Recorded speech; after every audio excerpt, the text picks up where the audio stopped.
ఏంటి అలా చూస్తున్నారు? చూడకపోతే ఏం చేస్తారులే. అమ్మా, ఏడుస్తున్నావా? నీ చుట్టూ ఇంతమంది ఉన్న ఏ ఒక్కడు ఈ అరాచకాన్ని ఆపలేదు చూడు, అందుకేడువమ్మా. రే, ఒక కాలేజీకి వెళ్ళే అమ్మాయిపై అత్యాచారం జరిగితే వాళ్ళు పొట్టి పొట్టి బట్టలు వేసుకుంటారు, వాళ్ళకి అలాగే జరగాలి అంటారు. ఒక స్కూల్కి వెళ్ళే అమ్మాయిపై అన్యాయం జరిగితే చదువుకునే వయసులో ప్రేమ ప్రేమ అని తిరుగుతారు, అప్పుడు అబ్బాయిలు మాత్రం ఊరుకుంటారా అంటారు. ఆడపిల్లల్ని గౌరవిద్దాం, ఆడవాళ్ళని కాపాడదాం అంటారు కదా. ఎక్కడరా కాపాడేది? ఎక్కడరా కాపాడేది? వాట్సాప్ లో స్టేటస్లు పెడితే కాపాడినట్ట? నిండు జీవితాలను ఆర్పేసి కొవ్వొత్తులు వెలిగిస్తే కాపాడినట్ట? కొట్టినా మారక, తిట్టినా మారక, ఆడవాళ్ళ జోలికొస్తే చంపేస్తావన్నా మారకపోతే ఎలారా? గుర్తు పెట్టుకోండిరా, మనం చంపుతుంది ఆడదాన్ని కాదు, అమ్మతనాన్నే చంపేస్తున్నాంరా. ప్లీజ్ రా, వాళ్ళని బతకనివ్వండి.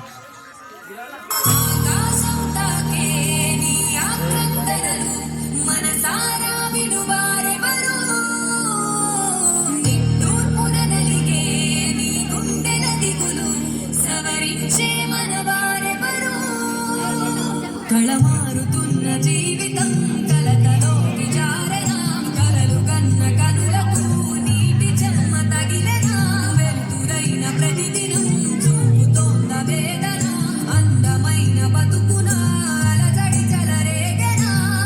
ఏమిటి నీ పాపం, ఏమిటి నీ నేరం, చీకటి ముసిరిందే చిటికల్లోనా, తీరదు నీ శోకం, మారదు ఈ లోకం, తరములు ఎన్నైనా నీ కథ ఇంతేనా. నీలాంటి పిరికోడికి ఇక్కడ చోట్లేదు, భయపడితే చచ్చిపో. గుండ్రంగా తిరిగేది భూమి, కాలేది నిప్పు, పోరాడేవాడే మనిషి. నువ్వు మనిషి అయితే జీవితంతో పోరాడు.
తెంచుకొని కదులు, పదులు పదులు పదులు, బానిస సంకెళ్ళను బదులు.